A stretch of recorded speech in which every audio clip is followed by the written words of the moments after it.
Welcome to the Homegrown Podcast, a place where we share the truth about food and farming from our kitchen to yours. I'm your host, Liz Hazelmeyer, along with my husband, Joey. Good afternoon. And together we hope to educate, inspire, and equip you in your pursuit of true nourishment. Today we are joined with Tiffany and Jorge, the founders of Flor de Laara. Flor de Laara is a premium extra virgin olive oil crafted with love using traditional methods passed down through 3 generations in the mighty Laara region of Spain. I am so excited to dive into this topic. Tiffany and Jorge, welcome to the show. Thank you. Thank you so much for having us. Now, I want to kick things off. I want to ask a few questions around the history of Flor de Laara, because we even kind of touched, before we pressed record, we touched on a few of these things. And so I want to break it down for people so they truly, truly understand. Tiffany and Jorge, you guys founded the business, but give me the backstory, the inner workings of how you got to where you are today with this olive oil company called Flor de Laara. Well, basically, my great-grandfather was the one who started planting the first trees. So basically, some of the trees are centennial. Then pass it to my grandfather. My grandfather passed away, pass it to my dad. So my dad is actually the one who is currently taking care of the trees, giving them a lot of TLC. You cannot imagine. He's whispering them. He's treating them like, oh my gosh, he's just crazy about them. Those are basically an extension of those are his kids, essentially. That's beautiful. And so then walk us through, how long has Flor de Laara been in operation, and where are you guys currently available in the States or worldwide?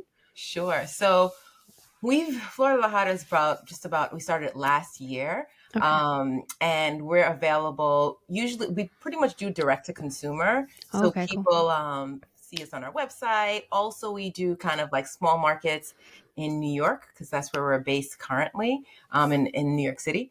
And so we'll do markets around the city. And so you can buy from us there and also meet us. And then there are 2 small shops in Brooklyn as well, like gourmet supermarkets that carry Flor de Laara. Cool. Now, are you guys selling in Spain as well, right? Because that's where the orchard or the grove or orchard. That's where the trees are, right? Is in Spain. Do you guys sell the olive oil there as well? Yeah, we do. And basically, that's one of the points that we brought us to bring it here, because we realized, especially me, that I was like, when I put my feet in this country, unfortunately, I couldn't find a really good olive oil. And I said to myself and to Tiffany, why don't we bring the olive oil of our family to this country and bring the joy to everybody and share the joy to everybody? Because I was like a little bit like sad and like to not being able to find a good quality olive oil. So that's was the reason why we decided to start commercializing in the States. I love that. So now you guys started in the States, right? The commercialized side in the States is just over a year old. Is that correct? That is correct. And then to continue this, kind of tie a bow on it, the grove where the olive oil is grown, and I'm guessing produced or refined or everything pressed? Done. Everything is done in Spain. So the olives are there. We harvest there. We bottle there. I always say it's kind of like you came with us to Spain and we gave you a bottle right there. That's awesome. In the tree. So it's basically as if you were there. Cool. We just brought it here. And it's that operation that, Jorge, your great-grandfather started, and that's what's been going on for generations. So just so that this makes sense, it's a generational operation that Tiffany and Jorge founded in the States, and so they brought this business to the United States. It was already in the family line. Yes, and that's so cool. Okay, love that. And so talk to me about. So let's talk about the trees. The kind of give me like the kind of olive oil 101, right? So how are we growing it, and then how are we producing it? Well, basically, we have like 3 kinds of trees, 3 kinds of varieties of olives. Basically, they record like 100 kinds of variety, but we have only 3 in our orchard, in our group. Basically, we are taking care of them during the whole entire process. So we start like sometimes you have to cut them a bit to let them grow in certain way for reaching better the branches and to get the olives and to grow them much better. So we don't use any chemical or any. Basically, we don't use nothing. Just like the mother Earth is producing everything for us. Mm-hmm. Sometimes with the weather, sometimes you can produce more, sometimes you can produce less. That's the only thing that is like it's a bit conditional. For instance, this time the last harvest was not really good in two of the varieties, so we can present only one of the varieties. Mm-hmm.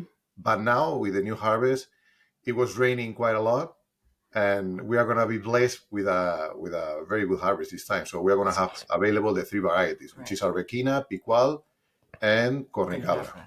Yeah.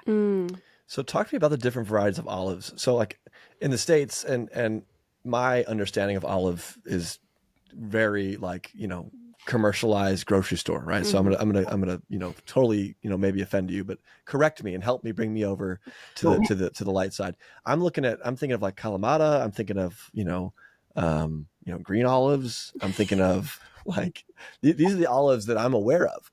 Now, is that the kind of varieties we're talking about for olive oil, or is there specific olives that I've never seen in a grocery store that we're using for olive oil? Well, there is kind of like as the apples or grapes or whatever. There are certain varieties that are for like we call it like table olives that is just for enjoying, and there is specific some varieties like manzanilla that is basically more for enjoying and eating, and other ones are more for producing olive oil, are more specific for producing olive oil. Yeah. So I liken it to kind of like wine, right? So like you have grapes that you use for your table, and then you have grapes that you use to make wine. And Right. Totally. And there are different types of grapes that give you different types of wines with different flavor profiles and all of that stuff. So it's really, really similar in that regard. Totally makes sense. What is the deal with the olive oil market in the United States? Why do we have such a hard time having high quality olive oil? And what is something that you guys wish consumers understood about the growing process as it like relates to what ends up in the bottle? That's a $1 million question. I don't know why, but I feel that it's basically that the olive oil market is in the hands of multinationals, that they are trying to maximize the profit without taking care of the quality. Let's put it this way, because there are many ways to produce olive oil. So what everybody call like first cold press, because you can press it several times, but the result is not the same. So.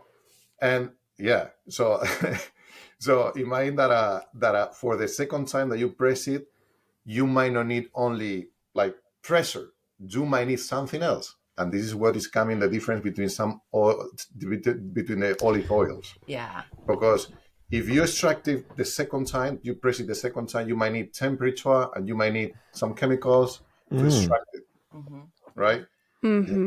That's why it's very important. So it's olive oil. Technically, yes, but if you use temperature and use chemical, you are killing the nutrients and you're killing the vitamins, the polyphenols and everything. So what's the purpose to use olive oil if you are basically denaturing it? Yeah, exactly. And then also kind of like in terms of maximizing profits, right? Like you heard us say last harvest, we couldn't sell to the varieties because they didn't have a large harvest, right? We didn't have a large harvest for the Arbequina and Cornicabra this year. Like we said, fortunately we do. But a lot of, if you're a big multinational corporation, you probably are like, well, I have to get it out no matter what, right? So that means, okay, maybe I might not have some, but I might have had some from last harvest, or I might have some from another country that I can kind of mix everything in together and then sell the product as olive oil, which is absolutely not the same as being able to say, okay, this oil that I'm eating or that I'm using is from this harvest, from this year, even down to this tree, Wow. It's a totally different experience. Yeah. Okay, I want to circle back really quick on this. When I'm going to expose my stupidity. I'm going to be really honest. When I read first cold pressed on a bottle of olive oil, I thought that company was the first one to cold press the olives. I'm not even joking. So, and then I would read it on another brand and I'd be like, well, wait a minute. Why are they claiming that they're the first person to cold press it? Now I understand. So you're saying that by telling me that the first level of processing is cold pressing that doesn't necessarily tell me anything about the extraction after that. Is that right? After you press it one time without using temperature or using anything, just like mechanically pressing, the residue is the residue of it. The leftover can be used in another facility, in another factory. In another factory, they get it, and then what they are doing is like putting temperature, putting some chemicals to extract the last drop of it. But when they are using temperature and chemical, they are destroying the main things of the olive oil. Right. The polyphenols, the vitamins, and then... So sometimes you'll see, like you said, you'll see first cold pressed, right? Extra virgin olive oil. And sometimes you'll just see extra virgin olive oil, right? Yes. And so technically what he described in terms of the latter processes, that's still extra virgin olive oil technically, right? But it's not first cold press. It's not cold press. It's, like he said, used from extracted in other ways. And also there's a lot of let's see, funny games in this industry. So the people are just basically perhaps buying some good olive oil, extra virgin olive oil, first cold press, and they mix it that too to reduce the price. Or they are getting from different locations. Sometimes you go to a supermarket, take a look in the back label, and you will see the origin of the olive oil. You can see how can it be? Spain, Portugal, Italy, Morocco, Tunisia, Argentina, Australia. I said, what are they doing? So probably taking the leftovers from all harvest, putting all together.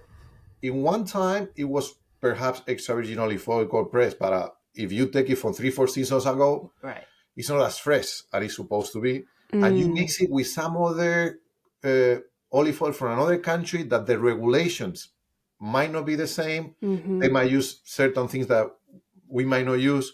And the result is something that I don't call really extra virgin olive oil. There's so much similarity between olive oil and I feel like coffee, and as you mentioned earlier, Tiffany, wine too. Like I'm thinking like single origin coffee. You know that coffee came from one farmer, one crop. You know it's traceable. You know what I mean? And with olive oil, I think everyone just wants to know if they are going to be spending a decent amount of money on a bottle of olive oil, they want to know that it's good for you. I think a lot of people are swayed by maybe labels that don't even indicate high quality, but it's just a familiar label. So for example, you might see organic olive oil at the store and think like, oh, that's what I want to get and I'm going to pay a premium. But then you flip it over and you see it's from like 5 different countries of origin and you're like, well, this isn't my single origin, right? So talk to us about how you guys in the industry view some of that, because you said you don't use chemicals, you let Mother Nature do her thing, and when you have a lesser crop, you have a lesser crop. What is it like in the industry? What's the temperature read on these different certifications like organic or other ways of processing? Like how can we educate consumers on these various labels? So as everything with the food, the source is the most important part. To trust your source. So to get it from the first, for the same place and get it from the same origin and get it from the same variety. Some people blend it. It doesn't mean that you cannot blend 2 kind of varieties, because sometimes you can see Merlot, Cabernet Sauvignon, or you can see combinations. A blend of 2 varieties is not a problem. But then the traceability, if you use 2 different origins, is absolutely lost. So you have to make sure it's only coming from one origin. And to know the source. And kind of like exactly how you asked, right? You'll see sometimes the word organic it's very catchy, right? It's a catchphrase, but you yourself said, how can it be organic if I see it from this person, that person, this place, and that place, right? I'm sure technically somehow by some definition it is organic, but is that the same of what you in your mind think of somebody going to their farm, to their orchard, to whatever, picking those olives and producing that crop, and it's not the same, you know? So I think that kind of just exactly like what you said, just kind of think about it and say, could this possibly really be what I think it is or what I want? As a consumer, sometimes I see the label organic just mean free from synthetic inputs, right? And would that be true in the olive oil industry? Like if I'm buying organic olive oil, could I assume, no matter, regardless of what origins it's from, that it's free of synthetic inputs? Phew. I don't really trust that. I don't really. Okay. No, I don't. Right on. No. And so that's an amazing answer. So I think that's good enough as it is. Now, also though, if we look at the olive oil itself, we talked about another major like factor here that I haven't talked about before, or at least haven't thought of, and that's that if we're buying olive oil that's treated in some way, whether it's organic or not, there's still this ability to lose some of the nutritional value that can come with that. So let's talk about what this nutritional value that we can find with an olive oil looks like. Mm-hmm. So for olive oil is full of like antioxidants, right? And so they're most represented by the polyphenols, right? And so if you taste a really, good olive oil, you should be able to taste like a little bit of a peppery taste or sensation, have that sensation in kind of like the back of your palate. So that could be so from that alone, you can tell, okay, well, this olive oil is fresh, right? Because that means that those polyphenols haven't degraded in addition to whatever vitamins and everything, because you can imagine all of the nutrients were put in the olive oil at the same time, right? So if I can taste those polyphenols in the back of my throat, then I know that this is a fresh and wholesome product, essentially. So you have to smell it. I mean, the olive oil has a taste and it has a smell. Sometimes I heard people saying, "Oh, I love this olive oil because it's so smooth. That doesn't have any taste." Doesn't have any taste. So the olive oil is supposed to have a taste, and it's supposed to have a smell. Right. So you have to smell it. You have to taste it. You have to see the fresh. When you try Flor de la Jara, you will feel that oh my gosh, it's like you just squeeze it and put it in a bottle, and you can smell it. You can some people when try olive oil like from Flor de la Jara, they say like oh my gosh, I feel that I never try a decent good olive oil because I never see all the nuance and all the flavors in your mouth like this and the smell as well. Yeah. It's just like again, we are talking about the olive are fruits, so it's just basically to make juice from the olives. Mm-hmm. Right. Yep. I am curious about, well, one, when you guys process your olives, are you using any heat at all, or is it all cold and pressure? Cold and pressure. That's it. Okay. That's it. How many rounds of pressure does an olive have to go, like how many rounds of pressing, I should say, does it have to go through to extract extra virgin olive oil? Well, technically, what you are doing is pressing, and you are like a maxillator, like you are removing all the mass that you are producing after pressing, and then it's like that. So it's not like you press it, continue pressing. So you press it and basically crush all the olives, and you make it. So it's like one time they're pressing it out one time. That's kind of that first press kind of idea comes from, I think, too. Continuous process. And then is there a way to preserve its freshness by the bottling? Like, or should we be looking for dark bottles, light colored like glass? I see olive oil in plastic. Tell me all the things about how to preserve your olive oil integrity. Right. This is very important because the light is a killer for the olive oil. So sometimes I see a lot of glass crystal like light bottles, and I say, oh my gosh, it's just like they are killing the olive oil. So immediately after pressing the olive oil and producing the olive oil, we put in like a special containers that they don't see the light. Basically, the olive oil doesn't see the light during the whole entire process, and then we bottle, and with the tubes that we put, they don't see the light at all. So it's very important to protect it from the light. So that's why the people say, you guys are so fancy. It's like a dark glass bottle. It's cool. And I said, but it has a purpose. Right. Also, white glass. I see plenty of people bottling and very, very, very famous brands in the States, like they're using plastic bottles. And I say, oh my goodness grace, how they can use. It's like to use to get a good whiskey and bottle in a plastic bottle. Right. I said, really? So how you can do that? But it's not only about also looking good or not. also because when you put the olive oil inside of a plastic bottle, it gets mixed with the compounds of the plastic, and it's affecting the flavor, quality, and you are getting some like a chemical stuff to your body. Right. So definitely, I would say avoid anything in plastic and light plastic. So totally avoid it because it's totally oxidated. The olive oil is getting oxidated with the light and with the temperature. Yeah. And yes, they definitely also just don't want to put it anywhere near any type of heat source or heat, right? Because it's the same idea of like the nutrients just being denatured, just kind of going down because they're being heated up. So, yeah. So what are the proper uses of a proper olive oil? So we're avoiding heat, we're avoiding light, right? So we've got that, kind of got that nailed down. Now I'm ready to use it. Am I allowed to cook with it? Yes, you are. Yeah. But you have to be careful of the smoking point. So there are certain temperatures that, the best way to use the olive oil is a raw. In salads, or just get a piece of nice bread and dip into it, something like that. This is the best way to eat. But you can use like a small cooking thing, like a satay, or like it's not very intrusive. What you cannot do is deep fry. Deep fry is like destroying this olive oil and any kind of oil when you overpass the smoking point. What is the smoking point of olive oil?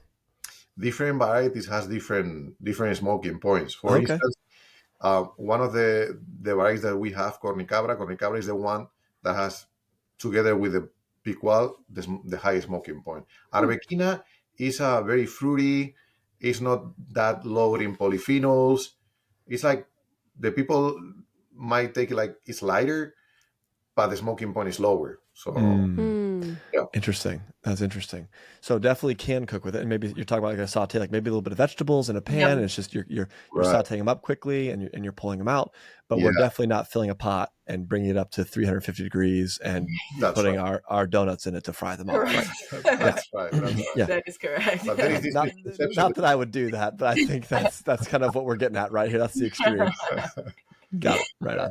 So Go ahead. I was going to say, there is a misconception that Jorge was saying that you can't use olive oil for cooking, essentially, and it's very versatile. You can use it for anything, pretty much, like we said, besides deep frying. But I mean, you can use it to make your favorite dishes, whatever they are. It's very, very versatile. Yeah. Right on. I love that. And think about it. Is the core, is the secret of the Mediterranean diet. Yeah. Is the secret why in the Mediterranean area the life expectancy is so high, and why in the States we have such a kind of low life expectancy. One of the secrets of the Mediterranean diet is precisely, of course, a part of that we are taking like a very balanced diet between veggies, fish, meat, or whatever, is because we are using olive oil. And honestly, we are cooking everything. The only thing that we don't do is deep fry. Other than that, there is no other oil that you can use better for cooking than olive oil, because all the oils has same point. If you overpass the smoking point, it's not good. Yeah. We've talked a lot about how some seed oils and things that might replace olive oil, especially in America, right? How these things can cause inflammation. Yeah. And my understanding of antioxidants is that they could be potentially anti-inflammatory. Is that true? Right. That's a fact. That's Antioxidation. Yes. And so if we're keeping antioxidation, here you go. So if we're keeping the integrity of olive oil, not only is it it's not just neutral, it's beneficial. So if you're switching from a canola oil or a XYZ other seed oil. Oh gosh, just even the bottle labeled vegetable oil, just throw it in the garbage. So if you're switching from that to a proper, because again, I think something that a point that needs to be made here is that if even a proper olive oil has oxidized, like if it's been mistreated, that now is capable of inflammation. Is that correct? Yeah. No, if it's oxidated, it's going to be something that it's not going to help you. It's not going to harm you, but it's not going to give you any benefits. So what's the purpose to get a good quality olive oil if it's not going to give you any benefits? Got it. Okay. And why pay for that? Or healthy wise. It's like olive oil is very good for the hair. It's a hair friendly oil, Yeah. and it's helping you with plenty of stuff with your hair, with your skin, it's anti-aging somehow, antioxidant, anti-inflammatory as well. While all those oils that you have mentioned before, they are precisely provoking inflammation, and it's also bad digestions. Like it's really difficult to digest when you. Sometimes when you go to a restaurant, you feel it that, oh my gosh, what kind of oil they were using, or you go outside to eat very often. Sometimes your stomach, you feel like, Yeah. it's good Very for heavy. controlling the level of cholesterol. So it's So- helping the good cholesterol to increase and the bad cholesterol to go down. So what I'm learning is seed oils, inflammatory. We've talked about this a number of times. Olive oil, anti, right? It will Right. actually benefit you. There are things that not only will it be not inflaming and causing agitation in your body, your gut, whatever else, but it could be beneficial to that. So it's like it could be healing for that. But if you were to really blow it with olive oil, it just kind of becomes a neutralized thing. We don't want to do that, but Right. I think there's some security in the sense of like, you shouldn't take an olive oil like this and have fear of like, what did I just do to this? Is it going to be harmful to me now? I guess that's kind of what I was getting at. Right. And Yeah. that's good to know. Yeah, because one of the things also is that, long time ago, right? Olive oil was used as a preservative, right? So it wasn't, it can stand the test of time, right? Obviously the same thing. If you use it in the beginning and it's fresh, you have all of the goodies in it, and at the end you don't, after years and years and years, but it also is not harmful, like you said, because why? It was used as a preservative, right? And so people's food didn't go bad when they had it in olive oil. So. What is the average shelf life of a high quality olive oil in terms of like getting the most benefit? How long should we be keeping those bottles of olive oil? So between the bottle, we call it, because again, she mentioned it very well, it doesn't expire. So technically you can drink olive oil for even 4 years or 5. It's not expiring. However, the range of time that you should use between the bottle and 1 year, 1.5 years. Okay. And definitely I would recommend 1.5 years, 1.5 years maximum, to get all the, if it's well preserved in a good bottle, and you keep it in good conditions. But definitely, sometimes I see that the people put like 4 years, 5 years, 3 years. I say, I mean, again, technically it's not expiring, and they are allowed to put like a expiration day, whatever, because it's not getting expired, but you are not getting the most of it if you are doing basically after 1.5 years, 1 year, 1.5 years, depends on the variety. Again, some of them, they have longer shelf life, and others are shorter. Yeah.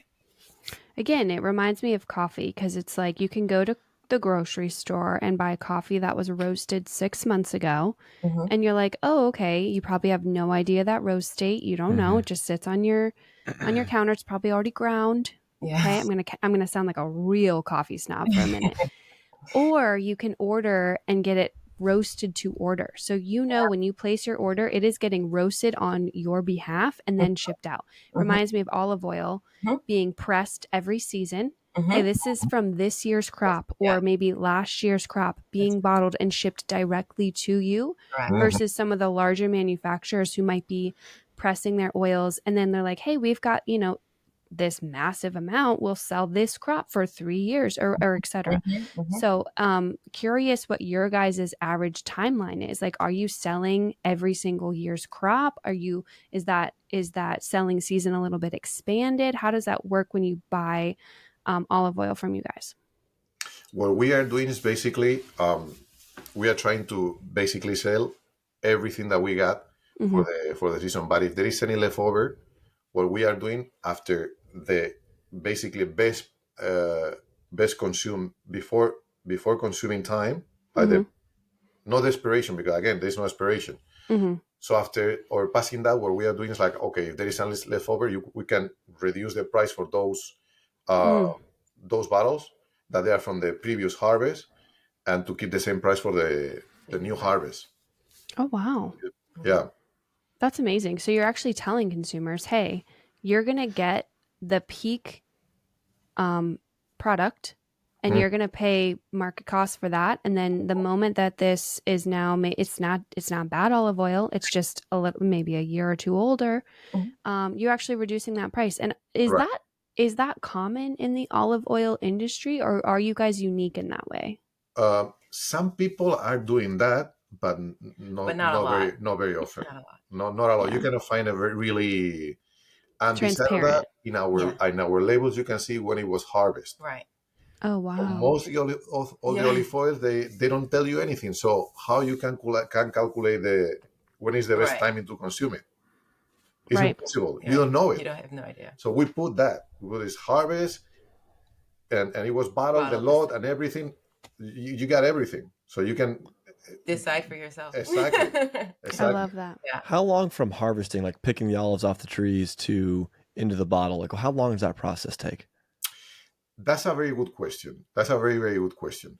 Because firstly, you have to make sure that the first day that you get the olive from the tree are gonna go to the facility right away to press them. That's why it has to be in the ripen exact point to get them from the tree and make it olive oil in the factory. Then, as I say, during the whole process, the olive oil doesn't see the light. There's some pipes bring into the containers, special containers, they don't see the light.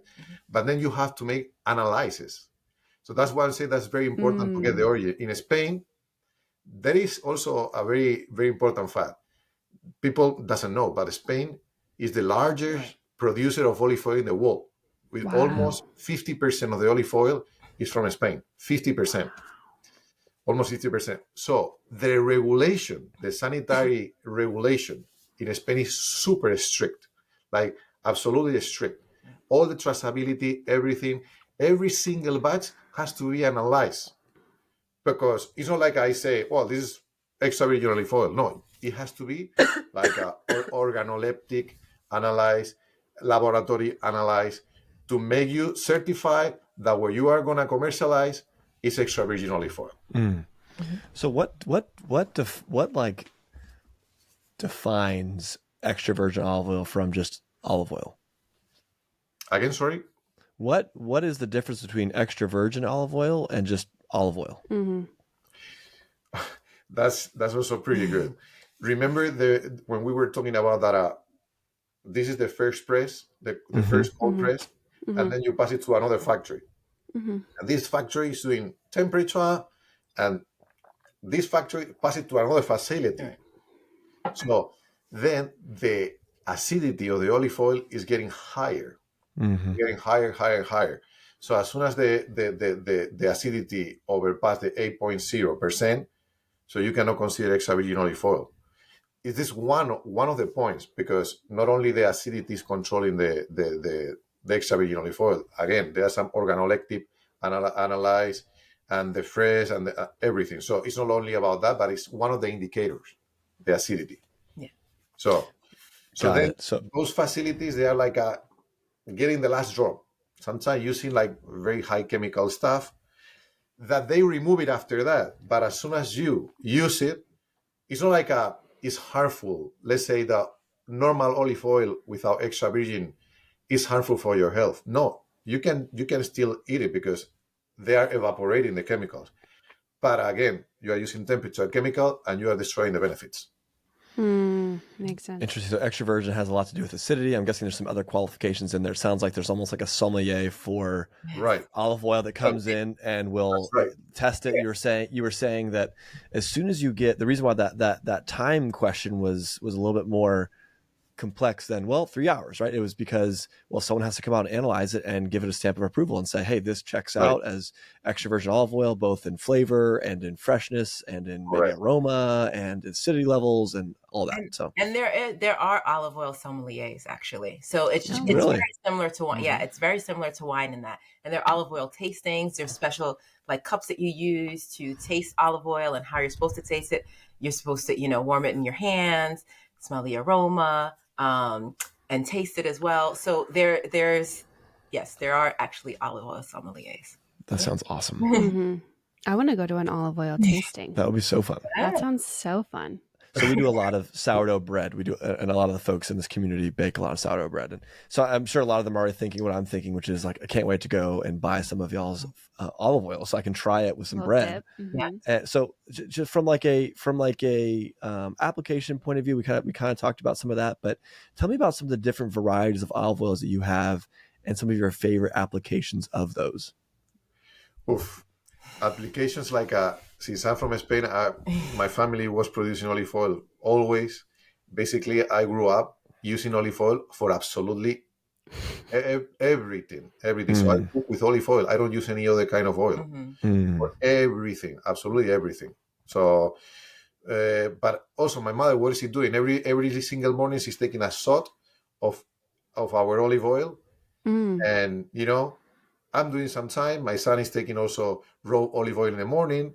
Or my mother, sometimes when she's serving the olive oil, she get a couple of drops in the hand. She's putting like a moisturizing her skin.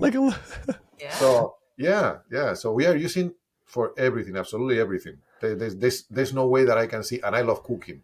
Yeah. Think about it. It's very easy. You wake up in the morning, you are not feeling like to cook anything, and you get some cherry tomatoes, cut it in half, drizzle in some olive oil, put some salt, and that's a perfect meal there. So you have the tomatoes, you have the olive oil, a little bit of salt. That's a boost of vitamins there and nutrients that you don't need anything else. Yep. Simple, fast. So I don't have time, but you don't have time, but you just think about it, how you can do it, or just get a piece of bread, toasted or not toasted. My son loves it without toasted. So drizzle some olive oil every single morning when we bring him to school. Every morning. He has his small Tupperware where he's getting his fresh olive oil, bread and olive oil. That's amazing. Can't go to school without it. Absolutely. Yes. I wonder if our kids would eat that for breakfast. Plenty of application, and you can cook everything with that. Yeah. And you can cook all types of food as well, right? So my family were originally from Jamaica, right? And so the cuisine for us is different from the cuisine in Spain. And we'll use it to make anything, any dish that we traditionally make, we'll make it. We make curry shrimp, we'll make it with olive oil. You can use it for anything. Yeah. I love that. I want to know, and Tiffany, I'd love your perspective too, because I feel like you have a view of both worlds, but like when you're talking to people in the States about high quality olive oil, where are the barriers up? Like, where are we missing the mark?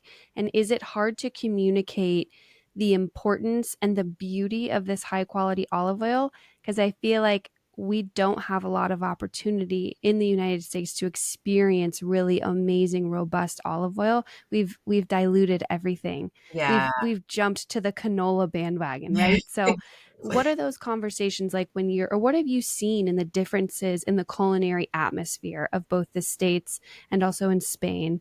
What does that look like? So I think that just here in the States, you have kind of two sets of people, right? You have people who know about olive oil. You don't have to say anything to them. They already know. And then you have people like you described where they're like, I don't understand. Like, why is this really important, right? Or I can buy like my $5 jug from olive oil. What's the difference between that, right, and this? Yeah. And then it's kind of just talking through them and understand, because in the States everything is so quick and ready, right? Quick and ready, fast, so we can go. And then understanding that it's impossible to have things that are quick and ready and fast and really have high quality and usually really be healthy, right? Like no matter what you put on the label, it's almost impossible to have something that's quick and fast and actually healthy, right? And so just explaining that to people, and then also making them understand, of course, about the nutrient factors behind it, but then just giving them a chance to taste it for themselves, right? Because no matter what you know or don't know about food, your palate doesn't lie to you, right? Your palate knows when something is rancid, and I'm not saying that things are rancid, but you just know, okay, this is not really good. Oh, this tastes really good. So like your senses already know, right? And so just giving people the opportunity to taste it when we like are out in the community and go to markets and so forth like that, usually it just speaks for itself. So that's what I find. I think when I'm in Spain, I mean, that's their thing, right? So it's like from the time they're like this, they know about olive oil. We can get a sour of olive oil. Right. For us, it's just like a right, and it's in our genes already. Right, and then also that understanding of things that are of quality take time, right? And then understanding that you have to wait, that you have to be patient, and that that is already there and that's already understood. So I think that's a little bit of the difference. Yeah, I think you summarized that so well. So coming from the and being on the absolutely on the craft, specialty single origin olive oil bandwagon, I'm so in. It's crazy. And I was in the culinary world prior to in an earlier life, and just watching the way that oils get used. And there's two, I would call it two real kind of primary extremes. You've got the kind of fast ordered food like Tiffany was talking about, where you've got oils or fats are being of some kind are being used as just like a cooking lubricant. That's it. And so you're making omelets, you're making eggs, you're making fried foods, you're making, so whatever's the cheapest and the highest performing. So you're looking for super high smoke point, which canola oil has a super high smoke point, and you're looking for cheap. It just so happens canola oil is very cheap. So whatever will work the best in that way, people are going for, right? So I remember at some restaurants that I worked at, they had something called a liquid butter alternative. It's called LBA. Yikers. And I have no idea what was in it, if I'm honest, but it was used for absolutely everything. Now there's other restaurants that I've worked in that are, they're that high quality, low, like you're going to spend 3 hours at dinner. And when they had olive oils, even the color of it was completely different. I mean, it's like, it's not just like a yellow. Sometimes it could be like a green. It was like, it was a totally different color. And oftentimes they were saving olive oils that if you dared touch that for, some application, you were wasting money, and the chef would be up your, and it was not cool. That was a finishing product, not only just garnish, but like a finishing flavor for a meal. And it added to, it was almost like a hot meal that you would add some of this olive oil to, that it would create aroma and it would add to the food. And you see that a lot in kind of more elevated high level cooking. So I think that those are the two things that I see in America. You're seeing like that side of, and I think Tiffany definitely said this as well, but I was just so interested in the question myself, where it was like, there's going to be people that don't understand because they're not used to, that's just, they're not there. And the way I'd position it to them is I would say, man, wouldn't it be awesome if you had ingredients in your house that were all nourishing, like Jorge was talking about. So when you wake up for breakfast, it's, man, I can take some of the sourdough bread that I've baked, right? And I can take some of this olive oil, I can take some of these, they're in season, maybe cherry tomatoes, or I've got, maybe it's some great cheese, or right. And I'm just going to make a quick snack, and knowing that I'm getting some awesome nourishment out of it, because I've invested some time and effort and money into finding the right stuff. Yeah. And then you've got the people that are the experience seekers, right? And they've got it for like that special occasion, right? So I'm gonna have the really fancy olive oil for a special occasion. I think those are the two boats that I see. Yeah, those are the two boats that I see. Yeah, that's true. I also think it's so funny that you said in terms of seasons, right? So I actually used to live in New Zealand, and I remember, and so I think I'm health conscious, like I understand food and like and all of that. And I remember going to the supermarket, and I think it was like winter time or something like that there, and I had wanted something, I don't remember, and they were like, oh no, it's not, that's not available, it's not in season. And I thought to myself, oh wow, I was like, I've never heard of that living in the States, right? Like no matter what grocery store you go to, whatever level of grocery store that you go to, high level of, to have somebody say like it's not in season, how could we possibly get that, right? It was just eye-opening, right? Because it's true, it's like it's impossible for you to have something all of the time, all year round, right? And think that it's the same quality as if you went and picked it and harvested whatever it was in season. It's impossible. It's impossible. By the way, we didn't mention, but we harvest only one time per year. It's only one time. Yeah. So it's not like perhaps other seeds that you can. I don't know. I don't know exactly how they do it with the seeds. But it's just one time per year that you can. When is that? When is harvest time for you guys? Depending on the variety, starts at the beginning of December, ends around this time, beginning of February. Okay. Some of the varieties right now, are early birds, that they consider early birds, perhaps end of November. Yeah. Oh wow. Yeah. And that's why we were that's part of the reason why we were there as well. It's great that it also lines up around the holiday time. Yeah. You can see family, but we were also out in the working hard with that. Yeah. What's the this is gonna sound really dumb. What's the climate in that time? Like, because we're in winter. Are you guys all? Is it also cold? How Yeah. is? Okay, it's also cold. It's Yeah. cold. It's cold. Especially the location where the roads are located. It's like it's in a mountain. So sometimes it can be very, very, very cold. Like it can be very, very cold. So you can go there and you feel like it's not that easy, or it's not that playful or grateful to be like a. It's not relaxing. Yeah, it's not. Depending on the day. If it's cold, it can be really cold. Cold, yeah. Okay. So talk to me about the business operations, right? So you guys are running this business together, Mm-hmm. and you guys started about a year and a half ago. How does that go? You guys enjoy that together? Is it super fun? What does a typical workday look like? Give me all the deets. I would say it's Say fun. what you say. I would say it's fun. I would say though that we are both. It's really good because we both have our own particular strengths, right? And so then that's what really works really well, because there are things like Jorge is a lot more creative than I am. That is for certain. And so if there's something creative, like I'm like, okay, that looks pretty good, because I'm just not a creative person. But, and then the same thing, I actually do like a lot of kind of administrative, like task oriented, like that's me, and he does not like that. And so, it's like, so it kind of works, kind of because of that, I think it makes it easy. That's amazing. Yeah. I love that. Who is the bigger cook in your household? That's easy. Jorge raised his hand for those just listening. Yeah, definitely. I can cook any kind of food. He can. Any kind of food. Chinese, Thailand, Spanish, Italian, doesn't matter. I can cook anything. When we first met, funny enough, he was like, "Oh, you have to try my burgers," and I was just like, right? I was like, "That'll be interesting," right? Like, because you think burgers, you think America. I was like, "Okay, sure." And I will never forget. I tried it, and I was like, "Oh my gosh, this is delicious!" Like even now, like I remember the first time he made it. It's like, "Oh, for my family." Like, "Oh yeah, I'm gonna make some burgers," and they're like, "Okay," and every from Spain burgers. Yeah, from Spain. Loved it, everybody. So he's an excellent cook. Ooh, I have to know now, what's your secret for the burger? What kind of meat are you using? Are you throwing olive oil on that thing? Are you toasting the bun? Like, what's your strategy? Definitely, I toasted the buns. That's something I do for sure.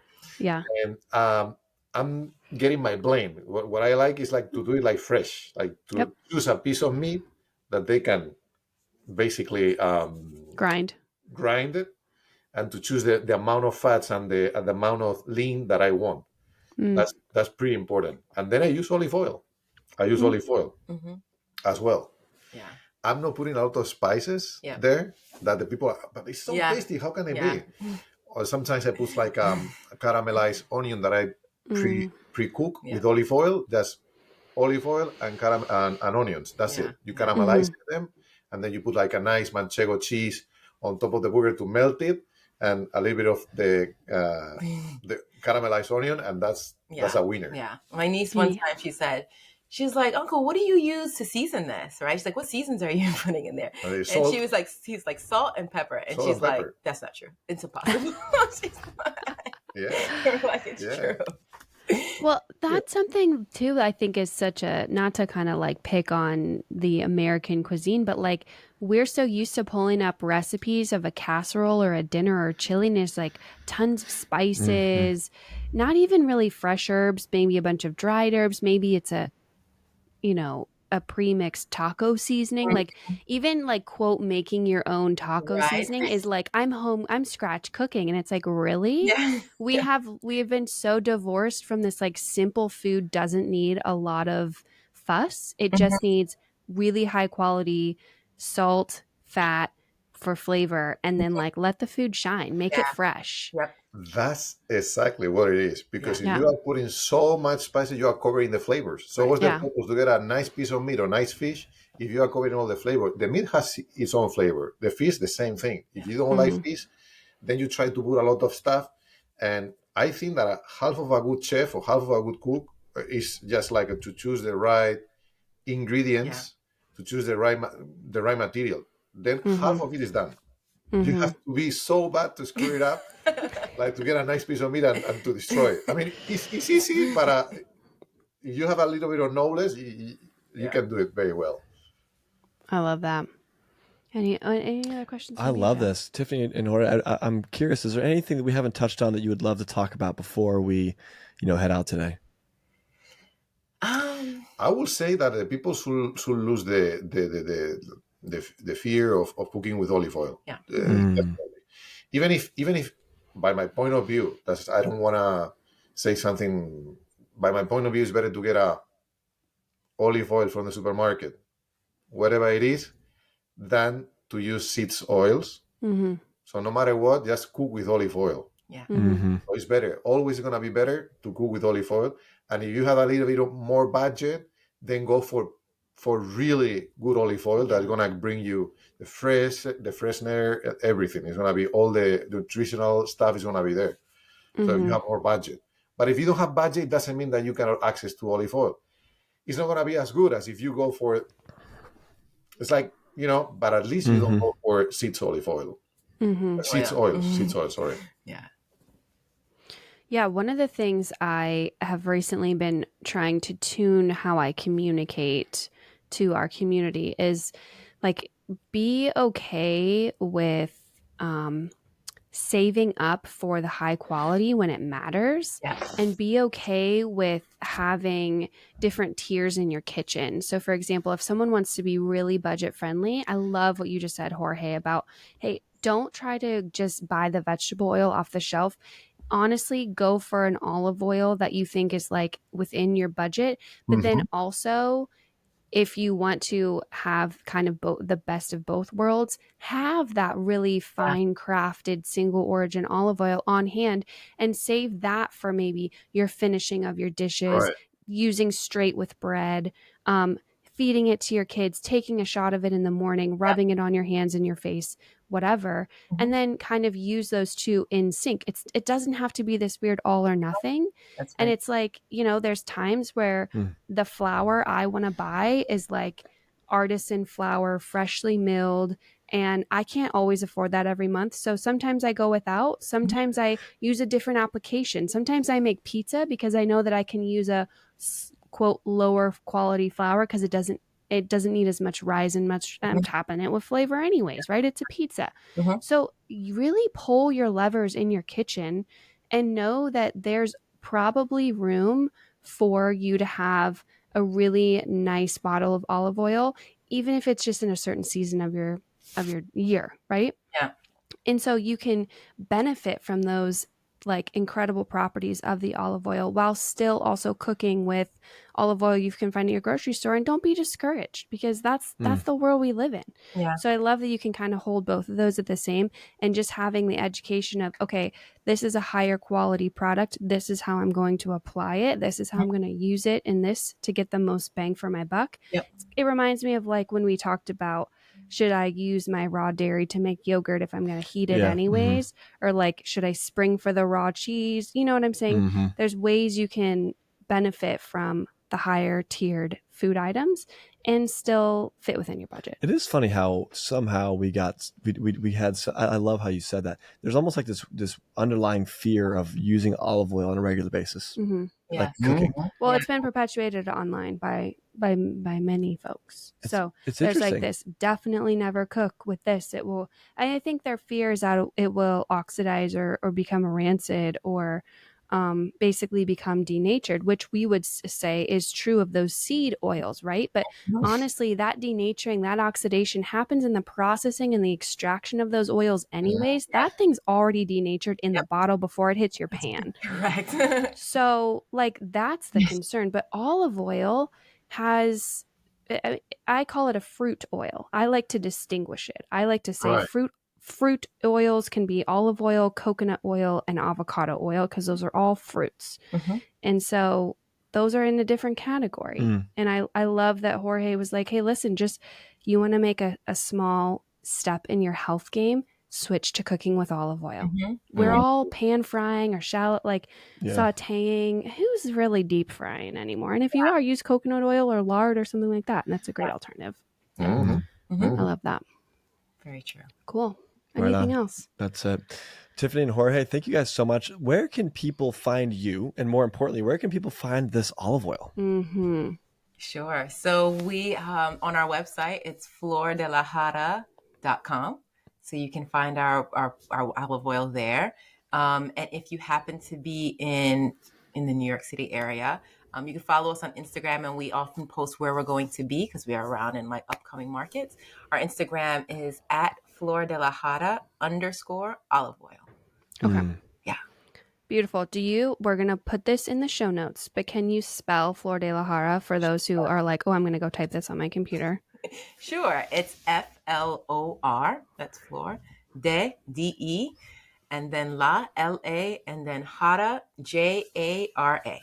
Okay, beautiful. Yeah. Amazing. I just knew people were like, I love that gorgeous sounding name, but how do I spell that? So I want to give them all the tools that they need. No excuses. No excuses. That's right. Amazing. Well, Tiffany and Jorge, Thank you. I look forward, because we will definitely be buying some olive oil from y'all. I look forward to trying that, and also enjoyed the conversation so much. Thank you guys so much for coming with us. Thank you on so this journey. We thoroughly enjoyed ourselves. Yeah. Thank you. Until next time, guys. Thank you so much. All right. Next Thank time. you. Bye. Bye.